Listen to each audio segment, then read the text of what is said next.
তিনবারের মতন প্রধানমন্ত্রী হয়েছে ভারতের প্রধানমন্ত্রী নরেন্দ্র মোদী।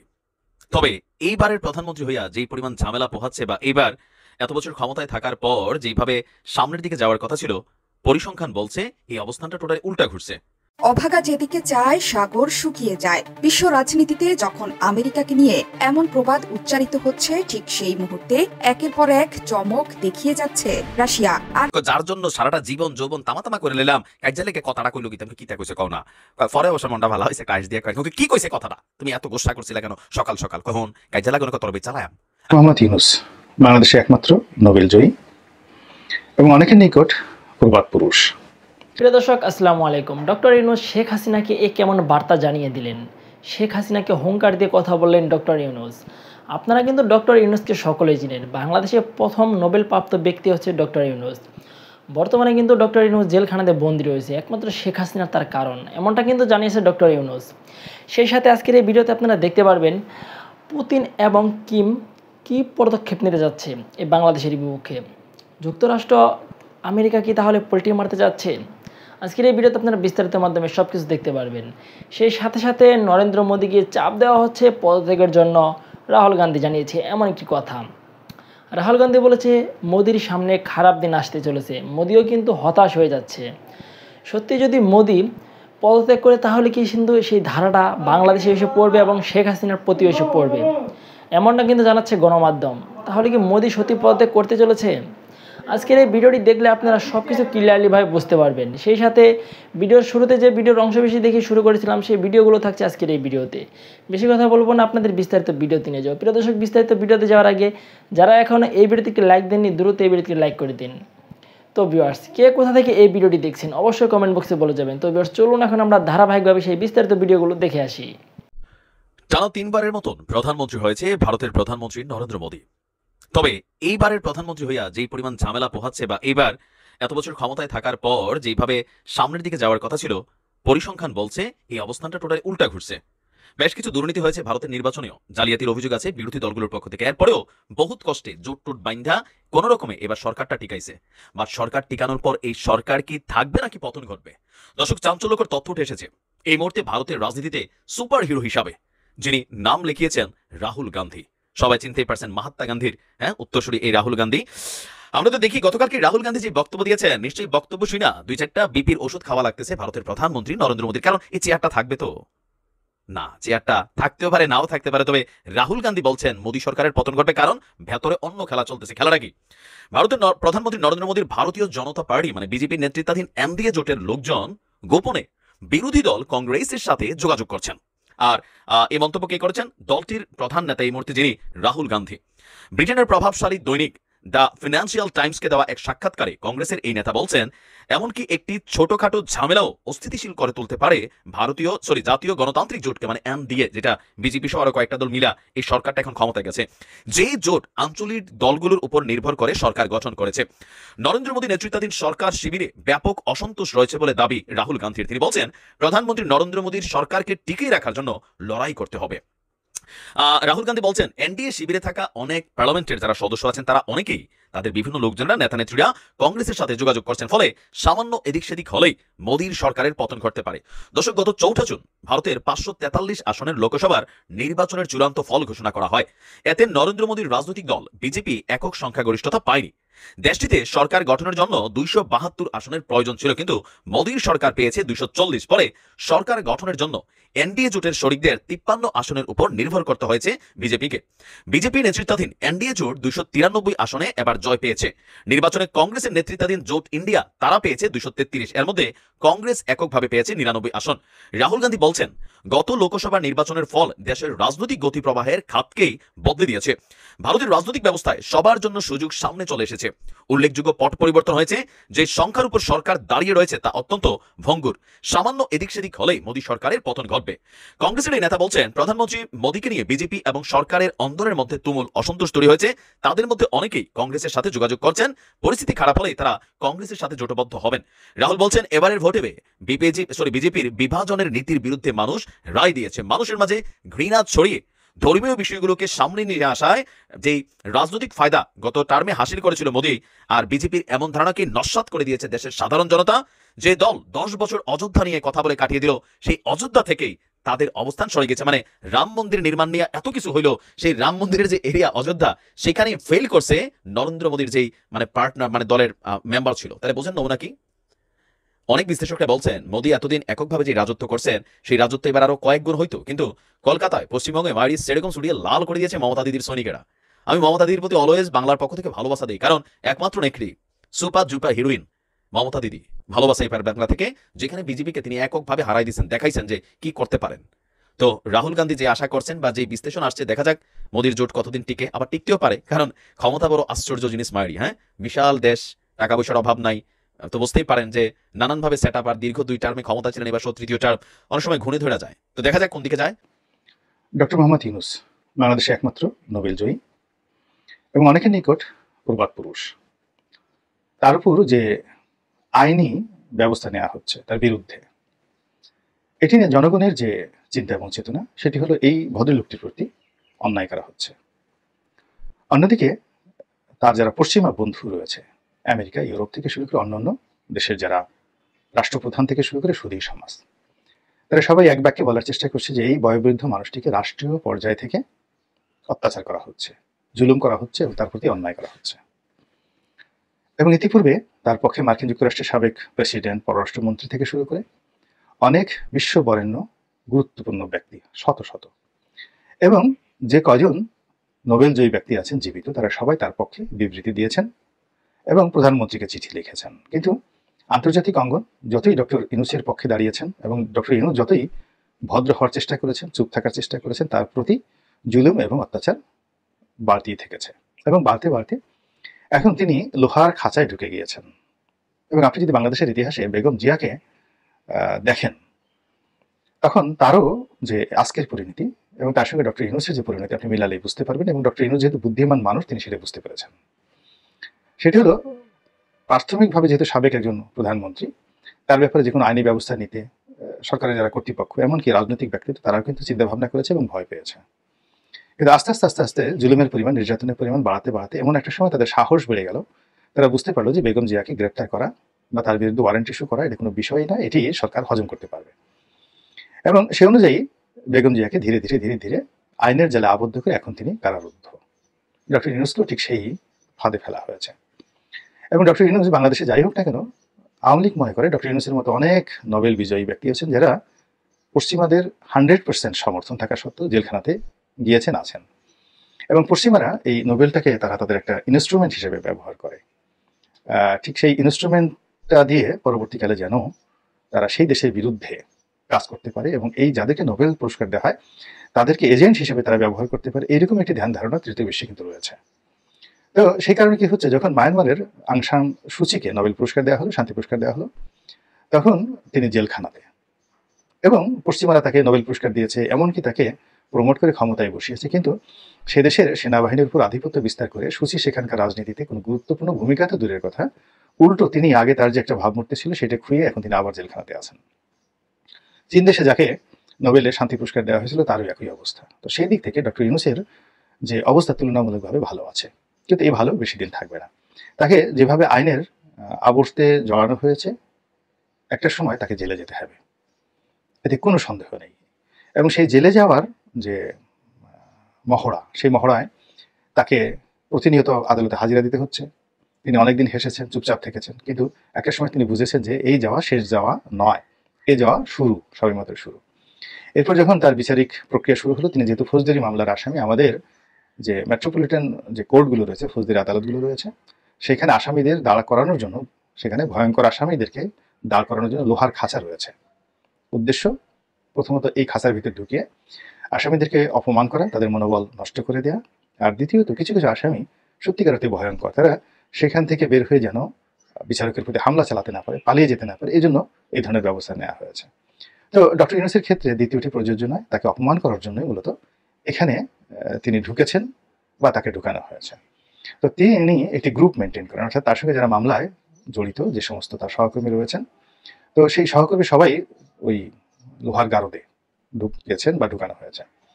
বিচারক বা উকিল হয়তো ভদ্রতা করে ডক্টর ইউনূসকে বলেছেন যে ঠিক আছে, আপনার না ঢুকলেও হবে। তো ডক্টর ইউনূস সেখানে ঢুকে গিয়েছেন এবং ঢোকার পরে তিনি বুঝতে পেরেছেন যে তাকে অপমান করা হচ্ছে এবং তিনি পশুর পর্যায়ে নেমে এসেছেন এবং সেই কথা তিনি মিডিয়ার সামনে এসে বলেছেন। এরপর সর্বশেষ যখন তিনি আদালতে গেলেন, তখন তিনি একেবারে কিছু রাজনৈতিক বক্তব্য দেওয়া শুরু করলেন যে এদেশে আসলে গণতন্ত্র নেই, কোনো রাজনৈতিক দল নেই, রাজনৈতিক প্রতিপক্ষ নেই, একটি মাত্র দল, তারাই সবকিছু করছে এবং তাদের ইচ্ছা মতো সবকিছু পরিচালিত হচ্ছে। তো এটা ডক্টর ইউনূসের মুখে ব্যতিক্রমের কারণ হলো সে 2009 সন থেকে তার বিরুদ্ধে যে সরকারি প্রচারণা চলছে তিনি আসলে কখনোই প্রতিক্রিয়া দেখাননি। এর কারণ হলো তিনি সবসময় একটা ধারণা করেছিলেন যে পশ্চিমারা তাকে সাহায্য করবে এবং তাকে উদ্ধার করবে এবং তার পক্ষ হয়ে তার যারা শত্রু তাদেরকে দাঁত ভাঙা জবাব দেবে। এখন তিনি বুঝতে পেরেছেন যে পশ্চিমারা এই কাজটি করবে না বা পশ্চিমারা এই কাজটি করার ক্ষমতা রাখে না। উল্টো পশ্চিমাদের অনেক অনেক রাষ্ট্র ডক্টর ইউনূসকে বাদ দিয়ে বর্তমান আওয়ামী লীগের পক্ষে দাঁড়িয়েছে এবং শেখ হাসিনার মনোরঞ্জনের জন্য, তাকে রাজি খুশি করার জন্য অনেকগুলো বিষয় পশ্চিমারা চেপে যাচ্ছে। তো সেখানে ডক্টর মোহাম্মদ ইউনূসের যে প্রসঙ্গ, এটি এখন আর আগের মতো আসছে না। জাতিসংঘ থেকে সম্প্রতি কিছু বলা হয়েছে, আমেরিকা থেকে বলা হয়েছে, তাও একজন বিএনপি পন্থী সাংবাদিক প্রশ্ন করেছেন, তার জবাবে সেই আমেরিকার যিনি পররাষ্ট্র মন্ত্রণালয়ের মুখপাত্র ম্যাথিউ মিলার তিনি বলেছেন যে ডক্টর মোহাম্মদ ইউনূসের বিষয়টি তারা গভীরভাবে পর্যবেক্ষণ করছেন এবং ডক্টর ইউনূসের সঙ্গে যে আচরণ করা হচ্ছে এটি অনাগত দিনে বাংলাদেশ আমেরিকার যে বাণিজ্যিক সম্পর্ক এটি নষ্ট করবে এবং বাংলাদেশে আমেরিকান যে বিনিয়োগ এটি নষ্ট করবে। এগুলো সব কথার কথা, এগুলো আওয়ামী লীগ কখনো পাত্তা দেয় না, আওয়ামী লীগ এগুলো স্মরণ করতে চায় না। আর অন্যদিকে এর ফলে ডক্টর ইউনূসও বুঝে গেছেন তার কোনো উপকার হবে না, উল্টো তার পক্ষে কথা বলার কারণে তার প্রতি যে জুলুম এবং অত্যাচার এটি বাড়তে থাকবে। এই জন্য তিনি মনে করছেন যে আমি তো মরছি বা আমার তো অন্তিম সময় এটি একেবারে উপস্থিত, তো কাজেই আর ছাড়াছাড়ি নেই, এখন থেকে আমি কথা বলবো। এবং এই কারণেই সম্ভবত তিনি যে আওয়ামী লীগ সরকার, সেই আওয়ামী লীগ সরকারের বিরুদ্ধে এই প্রথম রাজনৈতিক বক্তব্য তিনি দিলেন। তো যা হোক, ডক্টর মোহাম্মদ ইউনূস খুব রাগী মানুষ, ব্যক্তিগতভাবে খুব জেদি মানুষ, এমনি হাসেন ভদ্র ঠিকই আছে, কিন্তু তার আপন ভুবনে তার একটা ভীষণ জিদ আছে। জিদ ছাড়া একটা মানুষ বড় হতে পারে না।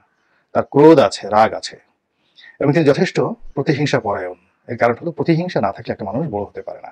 সে যদি খালি ক্ষমাই করতে থাকে, আপনি এক গাল থাপ্পড় দিলেন কাউকে এক গালে, তিনি আরেকটা গাল বাড়িয়ে দিলেন যে ভাই আপনি কি ব্যথা পেয়েছেন, আমার এই গালে আরেকটা আপনি দিন।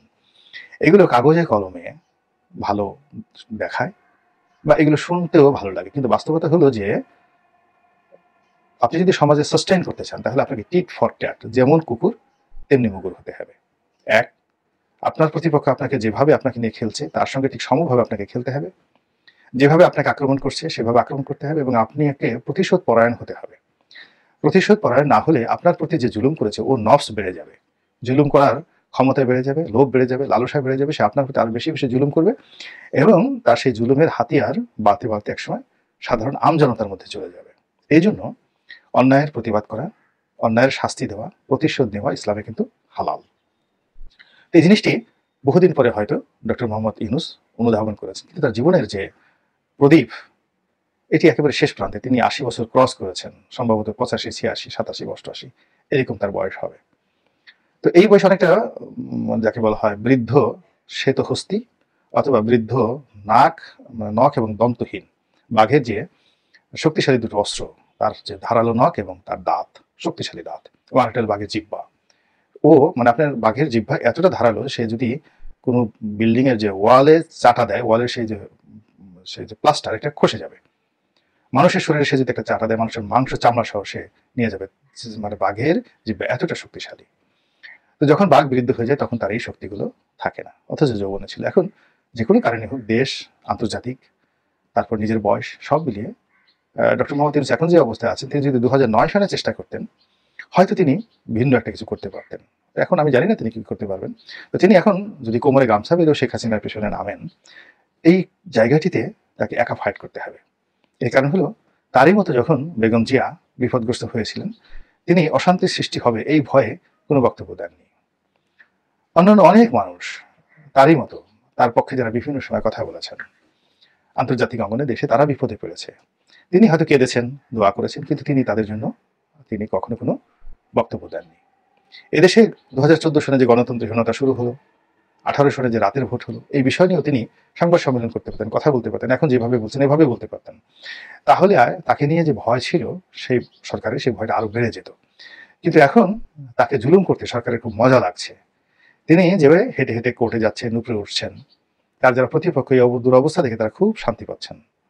তো যাই হোক, সেই অবস্থাতে তিনি মানে অনেক পরে হলো যে কথা বলা শুরু করেছেন রাজনীতি নিয়ে, অর্থ নিয়ে, সাহস করে তিনি যে বিষয়গুলো তুলে আনার চেষ্টা করছেন, আমি ব্যক্তিগতভাবে মনে করি যে একেবারে কোনো কিছু না করার চেয়ে করা ভালো। দেখি কি ফলাফল বয়ে আনে আর কি ঘটে। এই জমিন খুবই বিচিত্র, এখানে অনেক কিছু ঘটে, অনেকভাবে ঘটে, হঠাৎ করে ঘটে, এবং সত্যিকার অর্থে যখন ঘটে তখন একটা মুহূর্ত অনেককে সময় দেয় না। আনার কি জানতো এই অবস্থা হবে দিল্লি, মানে কলকাতাতে? বেনজির কি জানতেন যে এই অবস্থা হবে? আজিজ সাহেবকে বুঝতে পারছেন যে তার জন্য কি অপেক্ষা করছে? কাজেই মহান আল্লাহ সাহায্য চাই। আমাদের দেশের সম্মানিত মানুষের সম্মান আল্লাহ রক্ষা করুন, মর্যাদাবানদের মর্যাদা রক্ষা করুন। আর যারা অন্যায় করেন, আল্লাহ তার ঐশী শক্তি দ্বারা অন্যায়কারীকে এই জমিনে দৃষ্টান্তমূলক শাস্তি দান করুন। ভাবির অনেকটা মন খারাপ, যার জন্য সারাটা জীবন যৌবন তামা করে নিলাম, কাজে লেগে কথাটা কইলো কি তুমি কিতা কইছে কও না? পরে অবশ্য মনটা ভালো হয়েছে, কাজ দিয়ে কয় কি কইছে কথাটা, তুমি এত গোসা করছিলে কেন সকাল সকাল? কখন কাজে লাগে কত রবি চালায়াম আমি কিতা করলেন আপনি কথাটা? শোনো, কই একজন ভাবিয়ে ব্যাগটেক গোসালি তুলেছে তো ভাই আবার ডাক দিছে, মুসলিম ডাক দিয়ে শোনো, এমন দাম চামো দুনিয়াতে তোমার কেউ কিনতে পারতে না, কারণ তুমি পৃথিবীর সবচেয়ে দামি বস্তু আমার কাছে। যাই হোক, এখন ভাবির এই কথার মধ্যে দিয়া কেন আসলে এত কথা বললাম, ইউক্রেন যেই লোভে এই যুদ্ধটাতে জড়াইছিল, বা পশ্চিমাদের যে মূল যে এজেন্ডাটা ছিল, একটা কি বলা যায় বলির পাঠা দরকার ছিল, আর সেই পাঠাটা ফাইনালি এসে হয়েছে কে? জয়কার যে লয়রসিকার লি। এখন গতকালকে যে শর্ত ঝুলাই দিছে ইউক্রেনের উপরে, অনেকটা ওই ঘটনাটা হয়ে গেছে আর কি।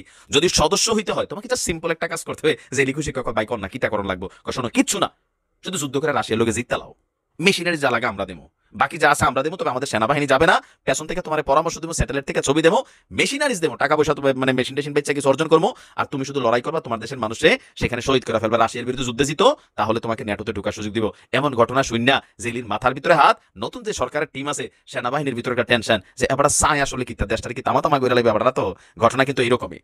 মার্কিন নেতৃত্বাধীন ন্যাটোর সামরিক জোটের সদস্য হতে হলে ইউক্রেনকে অবশ্যই রাশিয়ার বিরুদ্ধে প্রথমে বিজয়ী হতে হবে। এক সংবাদ ব্রিফিংয়ে আমেরিকার জাতীয় নিরাপত্তা পরিষদের মুখপাত্র জন কির্বি গতকালকে যখন এই কথা বলছেন, আপনি চিন্তা করেন জেলির আসলে প্রেশারটা এখন কোন লেভেলে আছে। আচ্ছা, আমেরিকার জাতীয় নিরাপত্তা পরিষদের মুখপাত্র জন কির্বি, মানে বাইডেন প্রশাসনের ব্যক্তি, বলছেন প্রেসিডেন্ট জো বাইডেন মনে করছেন ন্যাটোর ভেতরেই ইউক্রেনের ভবিষ্যৎ, তবে ন্যাটো জোটে যোগ দেওয়ার আগে ইউক্রেনকে কিছু চমক দেখাতে হবে, অনেক কিছু করতে হবে। তো কি চমক? এক পর্যায়ে সাংবাদিক জানতে চান ন্যাটো জোটে যোগ দিতে হলে ইউক্রেনকে কি কি শর্ত পূরণ করতে হবে। জবাবে জন কির্বি বলছেন বাইডেনকে আমেরিকার প্রতিনিধিত্বকারী মানে মার্কিন যুক্তরাষ্ট্র মনে করছে ওয়াশিংটনের অবস্থান একেবারে ক্লিয়ার, পানির মতন ক্লিয়ারটা কি? প্রথমত, ইউক্রেনকে এই যুদ্ধে বিজয়ী হতে হবে। ইউক্রেন যাতে বিজয়ী হতে পারে তা নিশ্চিত করার জন্য আমাদের পক্ষে যা যা সম্ভব তার সবই আমরা কইরা ফেলছি। আসলে করছে পুতিন যদি ধরেন পরমাণু খেলার নামে অথবা পুতিনের সামরিক ভান্ডারে থাকা যে শক্তিশালী মিসাইলগুলো আছে সেগুলো ব্যবহার করে ইউক্রেনে খুঁজে পাওয়া যাবে, মানে হাতির সামনে যে চিঠিরে নামাই দিল টিকবে। কার্বি বলছেন যুদ্ধে বিজয়ী হওয়ার পরও ইউক্রেনের সাথে রাশিয়ার দীর্ঘ সীমান্ত থাকবে এবং তাদের সামনে বাস্তবে নিরাপত্তার ঝুঁকি থাকবে। সেই জন্য ওয়াশিংটন ইউক্রেনকে সামরিক শিল্প কারখানা এবং ঘাঁটি গড়ে তোলার ক্ষেত্রে সহায়তা করবে। যদিও ইউক্রেনের দুর্নীতি একটি বড় উদ্বেগের বিষয়, চিন্তা করছেন? মানে রাশিয়া ইউক্রেন যুদ্ধের আসলে প্রেক্ষাপটটা কি বা পশ্চিমারা কি চায়, আমি নিজেই মাঝে মাঝে কনফিউশন হয়ে যাই যে আমেরিকা আসলে কি চায়। আমেরিকা যদি চায় রাশিয়ার বিরুদ্ধে কিন্তু ইউক্রেনের বড় ধরনের একটা বিজয়ের স্বাদ দিতে পারে। আমেরিকা যদি চায় তাদের ভান্ডারে থাকা দেখেন F-15 এর মতন অত্যাধুনিক প্রযুক্তির যুদ্ধ বিমান ইসরায়েলের হাতে তুলে দিছে 50টা, গতকালকের খবর। ইউক্রেনে কয়টা দিছে? একটাও দেয় নাই। কেন ভাই? কারণ ওইখানের খেলার হিসাবটা আলাদা, এইখানের খেলার হিসাবটা আলাদা। ওইখানে প্রতিপক্ষ আমাদের দুর্বল ভাইয়েরা, ওই ছোট ছোট কয়েকটা টিম আছে বিভিন্ন দেশে, তারা মিলাজিলা যতটুকু পারতেছে। এখানে প্রতিপক্ষকে পুতিন মোড়া মেশিন দিয়ে ইউক্রেনের সীমান্তে নিয়ে এমনি স্টক করে রাখছে, একটা পোল্যান্ডের দিকে একটা যুক্তরাজ্য যেরকম ভাবে সেট আপ করে রাখছে। কয় যদি খালি দাও এই মেশিনগুলা তোমরা ছাড়তাম না, তোমরা যেরকম সেট আপ গুলা পৃথিবীর বিভিন্ন দেশে আছে সেরকম সেট আপ আমরাও দেবো। কিউবার হাতে মেশিন ফাড়াই দিছে অলরেডি যুদ্ধ জাহাজ দিয়া। আমেরিকার আশঙ্কা সেখানে পারমাণবিক কোনো কিছু দিছে। অপরদিকে দেখেন আফ্রিকাতে পুতিন তার অবস্থান দখল করে ফেলছে, অনেক দেশে পুতিন তার অবস্থান দখল করছে।